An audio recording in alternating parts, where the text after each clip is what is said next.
saya Albert Swedin, NIM 233-2003, kelas A semester 3, jurusan Sosiologi, Fakultas Ilmu Sosial dan Politik, Universitas Nusa Sendana Kupang.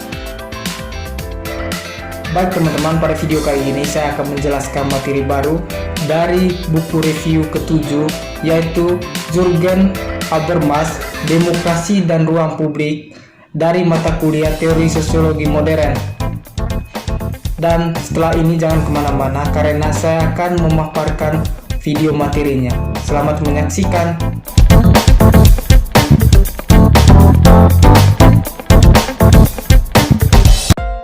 Bab 1 adalah penggalian sejarah konsep. A, yaitu ruang publik Bourdieuis. Baik, sebelum kita lanjut materi intinya, kita terlebih dahulu mengetahui arti kata Bourdieuis. Arti kata Bourdieuis dalam bahasa Indonesia adalah bourgeois. Bourgeois adalah sebuah kelas sosial dari orang-orang yang dicirikan oleh kepemilikan modal dan kelakuan yang terkait dengan kepemilikan tersebut. Mereka adalah bagian dari kelas menengah atau kelas pedagang dan mendapatkan kekuatan ekonomi dan sosial dari pekerjaan, pendidikan, dan kekayaan. Baik, itu tadi arti kata dari Bourdieuis. Baik, sekarang kita beralih ke materi intinya. Di sini menjelaskan bahwa di bawah feodalisme, Habermas melaporkan wilayah publik tidak ada sebagai ruang interaksi dan debat tetapi hanya representasi. Aristokrasi dan bangsawan memainkan drama simbolis keagungan dan keagungan diharapkan rakyatnya. Berbicara tentang ranah publik adalah hal yang genap menyesatkan sejauh publikitas. Sebagai atribut status atau performatif, modus adalah lebih penting daripada lokasi spasial. Namun, bentuk yang muncul kapitalisme, perdagangan, dan keuangan Habermas di sini berfokus pada Inggris, Prancis, dan Jerman, dan akibatnya pembentukan sipil masyarakat yang didukung oleh ideologi otonomi swasta akan akhirnya mengubah publisitas menjadi sesuatu yang sangat berbeda. Yang ke-B, yaitu rusaknya lingkungan publik Bourdieuis.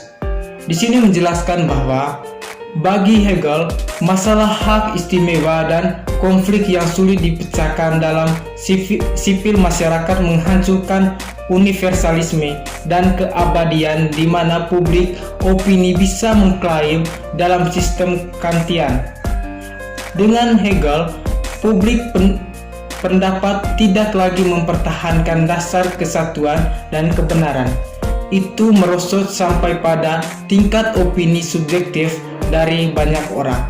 Politik bisa tidak dimasukkan ke dalam moralitas universal yang abstrak. Negara adalah dipaksa untuk campur tangan dalam masyarakat sipil yang sulit diatur. Bagi Habermas, Hegel menurunkan ranah publik menjadi sarana pendidikan, motivasi, dan perakitan untuk sebaliknya entropis opini publik.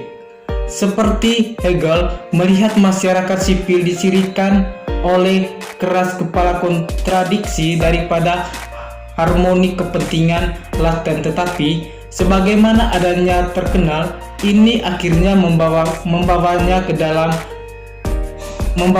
jalan yang sangat berbeda. Sementara cita-cita universal revolusi Bourdieuis berfungsi untuk menyembunyikan realisasi parsial mereka. Pemulaan Hegel atas Prusia konstitusi berbasis perkebunan tampak bagi Marx sebagai upaya sia-sia untuk memundurkan energi emansipatoris yang dilepaskan oleh revolusi. Yang ke-C adalah publikasi kritis dan kapitalisme terlambat. Di sini menjelaskan bahwa langkah tentatif pertama menuju belokan rekonstruksi ini adalah diambil di halaman penutup transformasi struktural. Meskipun Habermas tidak memiliki keinginan untuk melihat janji-janji kaum borjuis model ditebus sepenuhnya. Harapan seperti itu tidak realistis dan berbahaya. Dia merenungkan kemungkinan kebangkitan publisitas kritis dalam demokrasi kapitalis akhir. Lingkup aktivitas negara yang berubah bukan untuk disesali, tetapi menuntut pemikiran baru tentang cara di mana ia dapat terkena publisitas kritis. Terlepas dari bahaya mempersempit metode dan ruang lingkup musyawarah, untuk hak istimewa parlemen adalah untuk memperkuat monosentris model kekuasaan yang tidak realistis dan regresif. Sekarang kita beralih ke bab 2, yaitu pengujian diskursif, ruang publik dan kritiknya. A. Pelajaran dari sejarah. Di sini menjelaskan bahwa transformatif struktural bertujuan untuk memetakan kenaikan dan belum terpenuhi janji publisitas kritis. Seperti kebanyakan sejarah politik yang terang-terangan menulis, ia membuka diri untuk tuduhan bahwa tujuan dibenarkan tradistorsi cara bahwa itu sederhana dan melodramatis dalam kontras yang digambarkannya antara dua zaman, yaitu kapitalisme liberal dan terorganisir. Dan itu adalah terlalu kaku dalam penerapan dua kategori publisitas yang bersaing atau kritik dan manipulatif untuk masing-masing. Habermas sendiri telah mengakui secara retrospektif keterputusan antara kejatuhannya dari narasi kasih karunia dan kompleksitas yang diekspos dengan lebih terukur historiografisnya. Diagnosis saya tentang perkembangan unilinear dari publik yang aktif secara politik hingga yang diatur ke dalam privasi yang buruk, dari debat budaya ke publik yang mengonsumsi budaya, terlalu sederhana, dia mengakui. Namun kita harus ingat bahwa potret Habermas tentang abad ke-20 dalam transformasi struktural, benar atau tidak, didasarkan tepat pada gagasan tentang pasca pencerahan yang terasingkan intelektual, sekarang jauh dari raba budaya populer dan politik populis. Selain itu, kita bisa sama-sama berdebat bahwa dalam hal analisis sejarah, justru yang menonjol peran para tokoh intelektual abad ke-18 dan ke-19 itu yang bermasalah. Yang ke B yaitu kesetaraan dan emansipasi. Di sini menjelaskan bahwa dalam menulis transformasi struktural, Habermas sebagian besar menangani kaum kiri pada tahun 1960-an di Jerman Barat. Peter Hohenheil menguraikan beberapa tanggapan yang diprovokasi oleh buku itu. Di antara karya-karya Habermas, audiens sasaran suprastruktur mendukung pendekatan di mana interaksi dianggap sebagai tidak kalah pentingnya dari pekerjaan. Tujuan dari ruang publik adalah kesepakatan intersubjektif tentang nilai dan standar yang kemudian dapat digunakan untuk menyelesaikan pertanyaan-pertanyaan praktis.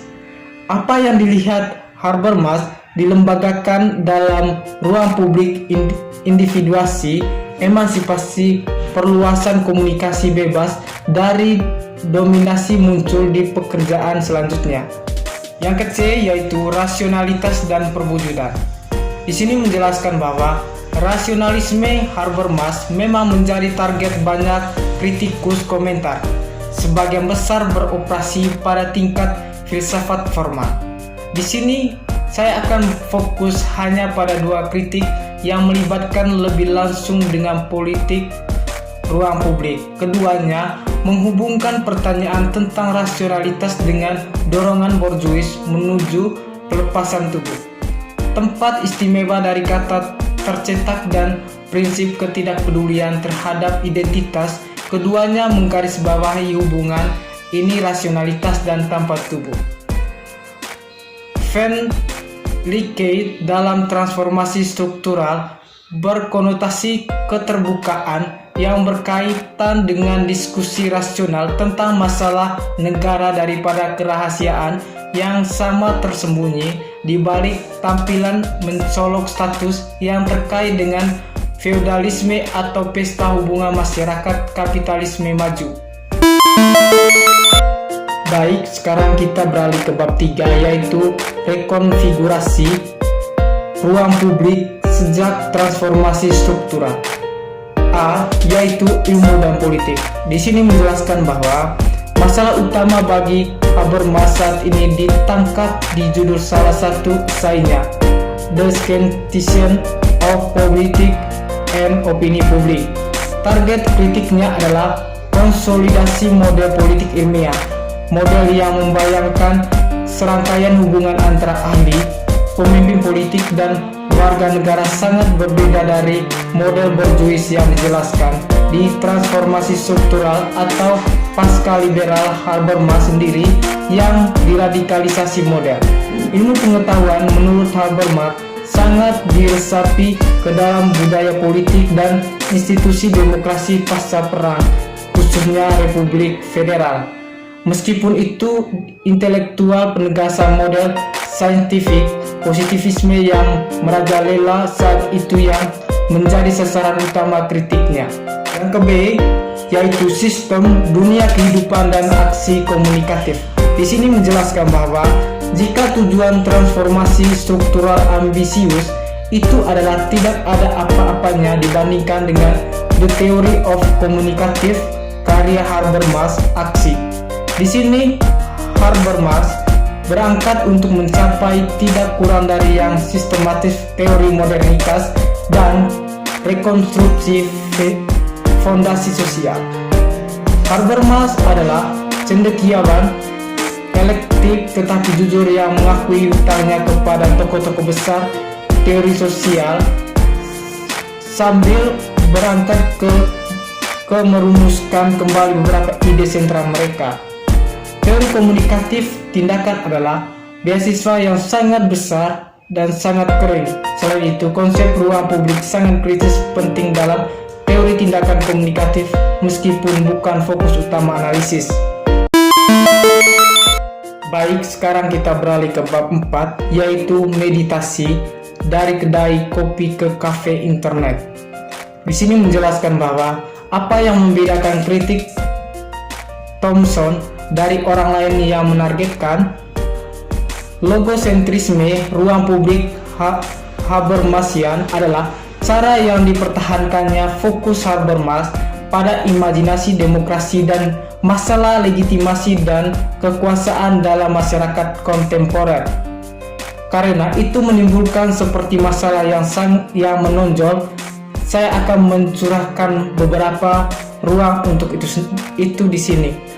Thomson ingin menunjukkan bahwa dialog Habermas model gagal untuk menjelaskan, yaitu yang pertama, sifat yang tepat dari mass media komunikasi, kedua, perannya dalam kehidupan sosial kontemporer, yang ketiga, antar warga dan mengambil keputusan, yang keempat, di antara warga negara itu sendiri sebagai peserta dalam proses pembentukan opini publik, yang kelima, bahwa model ruang publik Habermas memberikan pemahaman miring tentang prospek bentuk-bentuk yang lebih demokratis dari organisasi sosial dan menunjukkan paling banter pemahaman yang terbatas peran ruang media yang direkonstruksi dalam realisasinya prospek.